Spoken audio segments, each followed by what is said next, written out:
मंगला गौरी व्रत कथा। सर्व मंगल मांगल्ये शिवे सर्वार्थ साधिके शरणं त्र्यंबकं गौरी नारायणी नमोस्तुते। ओम श्री उमा महेश्वराय नमः। आप सभी को सावन मास के पहले मंगला गौरी व्रत की हार्दिक शुभकामनाएं। आज सावन मास का मंगलवार है और सावन मास के प्रत्येक मंगलवार को मां मंगला गौरी का व्रत रखा जाता है। आज के दिन मंगला गौरी व्रत की कथा को सुनने से पति की लंबी आयु होती है और संतान की प्राप्ति होती है। इस व्रत को करने से माता पार्वती सदा सौभाग्यवती रहने का आशीर्वाद प्रदान करती हैं। तो आइए बड़ी श्रद्धा और भक्ति के साथ मां मंगला गौरी की बड़ी ही दुर्लभ कथा को सुनते हैं। एक गांव में एक बुढ़िया माई रहती थी। बुढ़िया माई का एक बेटा था जिसका नाम भोला था। उसकी एक सुंदर पत्नी थी जिसका नाम रूपा था। भोला अपनी माँ का बहुत ख्याल रखता था। बहू बहुत सीधी सादी थी, लेकिन बुढ़िया माई दिन रात बहू से झगड़ा करती थी। एक दिन बुढ़िया माई ने घर आकर बताया, बहू सुन, मैं शिव जी के मंदिर से आ रही हूँ।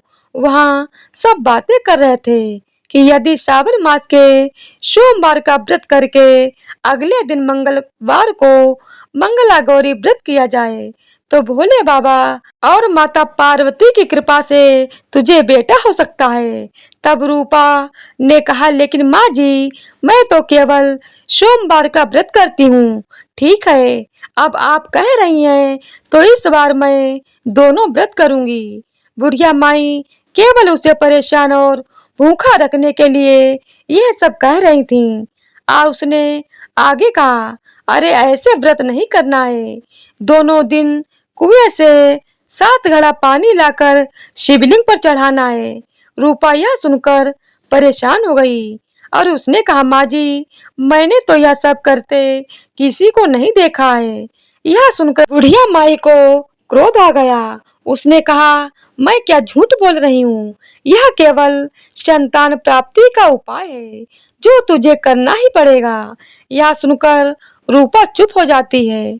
कुछ दिन बाद सावन का महीना शुरू होता है। रूपा ने पहले सोमवार को सुबह पूजा पाठ शुरू कर दिया और 7 घड़े पानी कुएं से भरकर शिव जी पर चढ़ा दिया। कुआं मंदिर से काफी दूर था, इसीलिए उसे काफी समय लग गया। वहाँ यह सब करने में शाम हो गई। जब रूपा वापस आई तो देखा भोला बहुत गुस्से में घर के बाहर बैठा है। रूपा के पूछने पर उसने गुस्से में कहा, कहाँ चली गई थी? इतनी देर लगती है जल चढ़ाने में। घर में मेरी माँ भूखी बैठी है और तू घूम घूम कर पूरा गांव देख रही है। यह कहकर भोला ने उसे मारा। रूपा मार खाकर बिना कुछ खाए सो गई। अगले दिन उसकी सास ने कहा, बहू, आज फिर से तुझे जल चढ़ाना है। यह सुनकर रूपा ने कहा, माँ जी, कल से मैंने कुछ नहीं खाया और इनकी मार से मेरा पूरा शरीर दुख रहा है। आज मैं कलश कैसे उठा पाऊंगी? यह सुनकर बुढ़िया ने कहा कि कुछ भी कर, लेकिन यह तो तुझे करना ही पड़ेगा। रूपा पूजा करने के लिए मंदिर में चली गई और पूजा करने के बाद वह कुएं पर आई। बड़ी मुश्किल से उसने पहला कलश भरा और चल दी, लेकिन कुछ दूर चलने पर वह गिर पड़ी और उसका मटका भी टूट गया। रूपा एक पेड़ के नीचे बैठकर रोने लगी। तभी वहां एक साध्वी आई और उसने कहा, बेटी, क्यों रो रही हो? तो रूपा ने रोते हुए सारी बात बता दी। उसकी बात को सुनकर साध्वी ने कहा, बेटी, तू एक काम कर, एक लोटा जल ले और उसमें से 7 बार थोड़ा थोड़ा जल शिव जी पर चढ़ा देना और घर जाकर अपनी सास से कहना, मैंने जल चढ़ा दिया है। रूपा ने कहा, लेकिन यह तो झूठ होगा और मेरा मटका भी टूट गया है। तब साध्वी ने कहा, यह ले लोटा, इसमें जल भर कर चढ़ा दे और इसे घर ले जाना, लेकिन छिपा कर रख देना। रूपा ने बिल्कुल ऐसा ही किया। दोपहर को वह घर पहुंच गई। बुढ़िया माई के पूछने पर उसने वही बता दिया जो उस साध्वी ने बताया था। शाम को माँ मंगला गौरी की पूजा कर उपवास पूरा किया। इसी तरह 2 मंगला गौरी व्रत पूरे हो गए। लेकिन जब तीसरा व्रत की बारी आई तो बुढ़िया माई चुपचाप रूपा के पीछे गई और उसने सब कुछ देख लिया। बुढ़िया ने घर आकर अपने बेटे को सब बता दिया। भोला ने फिर रूपा को मारने के लिए जैसे ही हाथ उठाया तब माता पार्वती प्रकट हो गईं और उन्होंने कहा, रुक जा भोला। यह सुनकर भोला रुक गया। बुढ़िया माई माँ पार्वती के पैरों में गिर गईं। भोला भी माँ से माफी मांगने लगा। माँ पार्वती ने कहा, माफी मांगनी है तो इससे मांग जो तेरे और तेरे माँ के जुल्म सहकर भी पत्नी धर्म निभा रही है। भोला ने रूपा से माफी मांगी। बुढ़िया माई ने कहा, बेटी मुझे माफ कर दे। तुझे परेशान करने के चक्कर में मैंने यह सब कहा था। रूपा ने कहा, इस संसार से मेरा मन भर गया है, आप मुझे अपने साथ ले चलिए। तब पार्वती माता ने कहा, ठीक है, आज से तू मेरी कृपा से जंगल में एक आश्रम बनाकर भक्ति करेगी, लेकिन इन दोनों को सजा मिलेगी। रूपा ने कहा, माँ इन दोनों को माफ कर दीजिए। यह सुनकर माँ पार्वती ने कहा, आज तुम्हारी बहू के कारण तुम्हें जीवन दान मिला है। जाओ इस लोटे को रख लो। तुम्हारे परिवार में कभी भी अन्न धन की कमी नहीं होगी। लेकिन मैं अपनी बेटी को साथ ले जा रही हूँ। माँ की कृपा से रूपा ने एक आश्रम बनाया जिसमें बहुत सी स्त्रियां जो घर में दुखी थीं, वे आकर भगवान की भक्ति करने लगीं। हे माँ मंगला गौरी, जैसी कृपा आपने बहू पर की वैसे ही कृपा हम सब पर बनाए रखना। बोलिए माँ मंगला गौरी की जय हो। बोलिए शंकर पार्वती भगवान की जय हो। अब आइए सुनते हैं माता सती और देवी पार्वती के जन्म की संपूर्ण कथा, जिसे सुनने मात्र से सभी दुखों का अंत होता है और माता पार्वती का आशीर्वाद प्राप्त होता है। दक्ष प्रजापति की सभी पुत्रियां गुणवती थीं, फिर भी दक्ष के मन में संतोष नहीं था। वे चाहते थे कि उनके घर में एक ऐसी पुत्री का जन्म हो जो सर्वशक्ति संपन्न हो एवं सर्व विजयिनी हो। अतः दक्ष एक ऐसी पुत्री के लिए तप करने लगे। तप करते करते अधिक दिन बीत गए तो भगवती आदि ने प्रकट होकर कहा, मैं तुम्हारे तप से प्रसन्न हूँ। तुम किस कारण तप कर रहे हो? दक्ष ने तप करने का कारण बताया तो माँ बोली, मैं स्वयं पुत्री रूप में तुम्हारे यहाँ जन्म धारण करूंगी। मेरा नाम सती होगा। मैं सती के रूप में जन्म लेकर अपनी लीलाओं का विस्तार करूंगी। फलतः भगवती आदि ने सती रूप में दक्ष के यहाँ जन्म लिया। सती दक्ष की सभी पुत्रियों में सबसे अलौकिक थी। सती ने बाल्यावस्था में ही कई ऐसे अलौकिक आश्चर्यचकित करने वाले कार्य कर दिखाए जिन्हें देखकर स्वयं दक्ष को भी विस्मय होता था। जब सती विवाह योग्य हो गईं, तो दक्ष को उनके लिए वर की चिंता होने लगी। उन्होंने ब्रह्मा जी से इस विषय में परामर्श किया। ब्रह्मा जी ने कहा, सती आदि शक्ति की अवतार है। आदि शक्ति और शिव आदि पुरुष हैं, अतः सती के विवाह के लिए शिव ही योग्य और उचित वर हैं। दक्ष ने ब्रह्मा जी की बात मानकर सती का विवाह भगवान शिव के साथ कर दिया। सती कैलाश में जाकर भगवान शिव के साथ रहने लगी। भगवान शिव दक्ष के दामाद थे, किंतु किसी वजह से दक्ष के हृदय में भगवान शिव के प्रति बैर और विरोध भाव पैदा हो गया। एक बार देवलोक में ब्रह्मा ने धर्म के निरूपण के लिए एक सभा का आयोजन किया। सभी बड़े बड़े देवता सभा में एकत्रित हुए। भगवान शिव भी इस सभा में बैठे थे। सभा मंडल में दक्ष का आगमन हुआ। दक्ष के आगमन पर सभी देवता उठकर खड़े हो गए, पर भगवान शिव खड़े नहीं हुए। उन्होंने दक्ष को प्रणाम भी नहीं किया।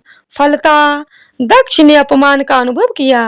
केवल यही नहीं, उनके हृदय में भगवान शिव के प्रति ईर्ष्या की आग जल उठी। वे बदला लेने के लिए समय और अवसर की प्रतीक्षा करने लगे। एक बार देवी सती और भगवान शिव कैलाश पर्वत पर बैठे हुए परस्पर वार्तालाप कर रहे थे। उसी समय आकाश मार्ग से कई विमान कनखल की ओर जाते हुए दिखाई पड़े। सती ने उन विमानों को देखकर भगवान शिव से पूछा, प्रभु, ये सभी विमान किसके हैं और कहाँ जा रहे हैं? भगवान शंकर ने उत्तर दिया, आपके पिता ने बड़े यज्ञ का आयोजन किया है। समस्त देवता और देवांगनाएं इन विमानों में बैठकर उसी यज्ञ में सम्मिलित होने के लिए जा रहे हैं। इस पर सती ने दूसरा प्रश्न किया, क्या मेरे पिता ने आपको यज्ञ में सम्मिलित होने के लिए नहीं बुलाया? भगवान शंकर ने उत्तर दिया, आपके पिता मुझसे बैर रखते हैं, फिर वे मुझको कैसे बुलाएंगे? देवी सती मन ही मन सोचने लगी, फिर बोली, यज्ञ के इस अवसर पर अवश्य मेरी सभी बहनें आई होंगी। उनसे मिले हुए बहुत दिन हो गए हैं। यदि आपकी अनुमति हो तो मैं भी अपने पिता के घर जाना चाहती हूँ। यज्ञ में सम्मिलित हो लूंगी और बहनों से भी मिलने का शुभ अवसर प्राप्त हो जाएगा। भगवान शिव ने उत्तर दिया, इस समय वहां जाना आपका उचित नहीं होगा। आपके पिता मुझसे बैर रखते हैं। हो सकता है वे आपका भी अपमान करें। बिना बुलाए किसी के घर जाना उचित नहीं होता है। इस पर देवी सती ने प्रश्न किया, ऐसा क्यों? भगवान शिव ने उत्तर दिया, विवाहिता लड़की को बिना बुलाए पिता के घर नहीं जाना चाहिए, क्योंकि विवाह हो जाने पर लड़की अपने पति की हो जाती है। पिता के घर से संबंध उसका टूट जाता है। लेकिन सती पीहर जाने के लिए हट करती रहीं, अपनी बात बार बार दोहराती रहीं। उनकी इच्छा देखकर भगवान शिव ने पीहर जाने की अनुमति दे दी। उनके साथ अपना एक गढ़ भी भगवान शिव ने भेज दिया। उस गढ़ का नाम वीरभद्र था। सती वीरभद्र के साथ अपने पिता के घर पहुंच गईं। घर में सती से किसी ने भी प्रेम पूर्वक वार्तालाप नहीं किया। दक्ष ने उन्हें देखकर कहा, तुम क्या यहाँ मेरा अपमान कराने आई हो? अपनी बहनों को तो देखो, वे किस प्रकार भांति भांति के अलंकारों और सुंदर वस्त्रों से सुसज्जित हैं। तुम्हें शरीर पर मात्र बागंबर है। तुम्हारे पति शमशान वासी हैं और भूतों का नायक है। वह तुम्हें बागंबर छोड़कर और पहना ही क्या सकता है? दक्ष के कथन से देवी सती के हृदय में पश्चाताप का सागर उमड़ पड़ा। वे सोचने लगी, उन्होंने यहाँ आकर अच्छा नहीं किया। भगवान ठीक ही कह रहे थे, बिना बुलाए पिता के घर भी जाना नहीं चाहिए। पर अब क्या हो सकता है? अब तो मैं यहाँ आ ही गई हूँ। पिता के कटु और अपमानजनक शब्द सुनकर भी सती मौन रही। वे उस यज्ञ मंडल में गईं, जहाँ सभी देवता और ऋषि मुनि बैठे हुए थे तथा यज्ञ कुंड में धू धू करती जलती हुई अग्नि में आहुतियां डाली जा रही थीं। देवी सती ने यज्ञ मंडप में सभी देवताओं को तो भाग देखे, किंतु भगवान शिव का भाग नहीं देखा। वे भगवान शिव का भाग न देखकर अपने पिता से बोली, पितृश्रेष्ठ, यज्ञ में तो सबके भाग दिखाई पड़ रहे हैं, किंतु कैलाशपति का भाग नहीं है। आपने उनका भाग क्यों नहीं रखा? दक्ष ने गर्व से उत्तर दिया, मैं तुम्हारे पति शिव को देवता नहीं समझता। वह तो भूतों का स्वामी, नग्न रहने वाला और हड्डियों की माला धारण करने वाला है। वह देवताओं की पंक्ति में बैठने योग्य नहीं है। उसे कौन भाग देगा? देवी सती के नेत्र लाल हो उठे। उनका मुखमंडल प्रलय के सूर्य की भांति तेजोक्त हो उठा। उन्होंने पीड़ा से तिल मिलाते हुए कहा, मैं इन शब्दों को कैसे सुन रही हूँ?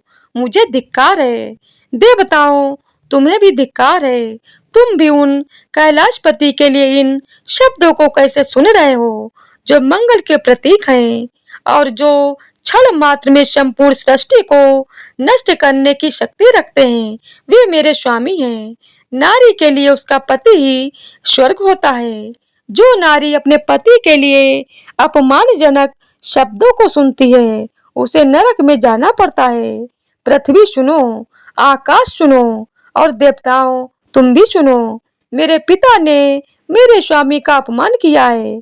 मैं अब एक क्षण भी जीवित रहना नहीं चाहती। सती अपने कथन को समाप्त करते हुए यज्ञ के कुंड में कूद पड़ी।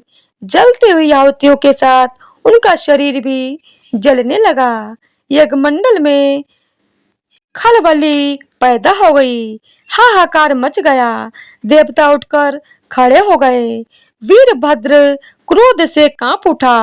वे उछल उछल कर यज्ञ का विध्वंस करने लगा। यज्ञ मंडप में भगदड़ मच गई। देवता और ऋषि मुनि भाग खड़े हुए। वीरभद्र ने देखते ही देखते दक्ष का मस्तक काट कर फेंक दिया। समाचार भगवान शिव के कानों में भी पड़ा। वे प्रचंड आंधी की भांति कनखल जा पहुंचे। सती के जले हुए शरीर को देखकर भगवान शिव अपने आप को भूल गए। सती के प्रेम और उनकी भक्ति ने भगवान शंकर के मन को व्याकुल कर दिया। उन शंकर के मन को व्याकुल कर दिया जिन्होंने काम पर भी विजय प्राप्त की थी और जो सारी सृष्टि को नष्ट करने की क्षमता रखते थे। वे सती के प्रेम में खो गए, बेसुध हो गए। भगवान शिव ने उन्मत्त की भांति सती के जले हुए शरीर को कंधे पर रख लिया। वे सभी दिशाओं में भ्रमण करने लगे। शिव और सती के इस अलौकिक प्रेम को देखकर पृथ्वी रुक गई, हवा रुक गई, जल का प्रभाव ठहर गया और रुक गई देवताओं की सांसें।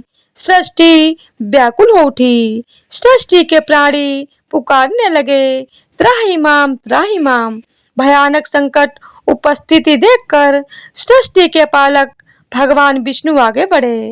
वे भगवान शिव की बेसुधी में अपने चक्र से देवी सती के एक एक अंग को काट काट कर गिराने लगे।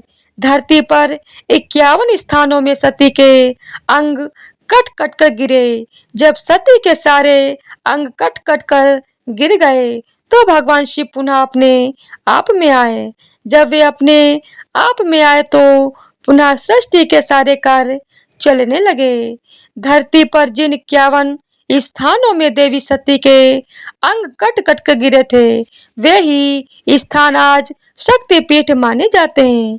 आज भी उन स्थानों में देवी सती का पूजन होता है, उपासना होती है।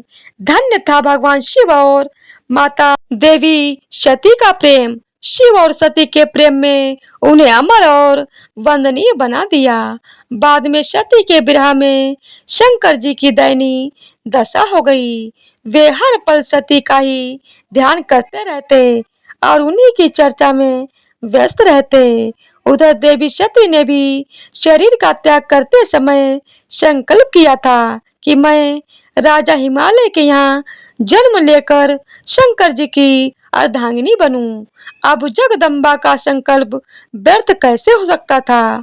वे उचित समय पर राजा हिमालय की पत्नी मेनका के गर्भ में प्रविष्ट होकर उनकी कोख में से प्रकट हुईं। पर्वतराज की पुत्री होने के कारण वे पार्वती कहलाईं। जब पार्वती बड़ी होकर सयानी हुईं तो उनके माता पिता को अच्छा वर तलाश करने की चिंता सताने लगी। एक दिन अचानक देव ऋषि नारद राजा हिमालय के महल में आ पहुंचे और पार्वती को देखकर कहने लगे कि इसका विवाह शंकर जी के साथ होना चाहिए और वे ही सभी दृष्टि से इसके योग्य हैं। पार्वती के माता पिता के आनंद का यह जानकर ठिकाना न रहा कि साक्षात जगन माता सती ही उनके यहाँ प्रकट हुई हैं। वे मन ही मन भाग्य को सराहने लगे। एक दिन अचानक भगवान शंकर सती के विरह में घूमते घूमते उसी प्रदेश में जा पहुंचे और पास ही के स्थान गंगावतरण में तपस्या करने लगे। जब हिमालय को इसकी जानकारी मिली तो वो पार्वती को लेकर शिव जी के पास गए। वहां राजा ने शिव जी से विनम्रता पूर्वक अपनी पुत्री को सेवा में ग्रहण करने की प्रार्थना की। शिव जी ने पहले तो आनाकानी की, किंतु पार्वती की भक्ति देखकर वे उनका आग्रह टाल ना सके। शिव जी से अनुमति मिलने के बाद तो पार्वती प्रतिदिन अपनी सखियों को साथ लेकर उनकी सेवा करने लगी। पार्वती हमेशा इस बात का ध्यान रखती थी कि शिव जी को किसी भी प्रकार का कष्ट ना हो। वे हमेशा उनके चरण धोकर चरणोदक ग्रहण करती और षोडशोपचार से पूजा करती। इसी तरह पार्वती को भगवान शंकर की सेवा करते दीर्घ समय व्यतीत हो गया, किंतु पार्वती जैसी सुंदर बला से इस प्रकार एकांत में सेवा लेते रहने पर भी भगवान शंकर के मन में कभी विकार नहीं हुआ। वे सदा अपनी समाधि में ही निश्चल रहते। उधर देवताओं को तारक नाम का असुर बड़ा त्रास देने लगा। यह जानकर कि शिव जी के पुत्र से ही तारक की मृत्यु हो सकती है, सभी देवता शिव पार्वती का विवाह कराने की चेष्टा करने लगे। उन्होंने शिव जी को पार्वती के प्रति अनुरक्त करने के लिए महाकामदेव को उनके पास भेजा, किंतु पुष्पायुध का पुष्प बाण भी भगवान शंकर के मन को विक्षुब्ध न कर सका। उल्टा कामदेव उनकी क्रोधाग्नि से भस्म हो गए। इसके बाद भगवान शंकर भी वहां पर अधिक रहना अपनी तपस्या के लिए अंतरा रूप समझ कैलाश की ओर चल दिए। पार्वती को भगवान शंकर की सेवा में वंचित होने का बड़ा दुख हुआ, किंतु उन्होंने निराश न होकर अब की बार तप द्वारा भगवान शंकर को संतुष्ट करने की मन में ठानी। उनकी माता ने उन्हें सुकुमार एवं तप के अयोग्य समझकर बहुत मना किया, इसीलिए उनका नाम उमा नाम प्रसिद्ध हुआ, किंतु पार्वती पर इसका असर न हुआ। अपने संकल्प से वे तनिक भी विचलित नहीं हुई। वे भी घर से निकल उसी शिखर पर तपस्या करने लगीं, जहां भगवान शिव जी ने तपस्या की थी। तभी से लोग उस शिखर को गौरी शिखर कहने लगे। वहां उन्होंने पहले वर्ष फलाहार से जीवन व्यतीत किया, दूसरे वर्ष में पर्ण आहत वृक्षों के पत्ते खाकर रहने लगीं और फिर तो उन्होंने पर्ण का भी त्याग कर दिया और इसीलिए वे अपर्णा कहलाईं। इस प्रकार पार्वती ने 3000 वर्ष तक तपस्या की। उनकी कठोर तपस्या को देखकर ऋषि मुनि भी दंग रह गए। अंत में भगवान आशुतोष का आसन हिला। उन्होंने देवी पार्वती की परीक्षा के लिए पहले सप्त ऋषियों को भेजा और पीछे स्वयं कटु वेश धारण कर पार्वती की परीक्षा के निमित्त प्रस्थान किया। तो प्रेम से बोलिए माता पार्वती की जय हो।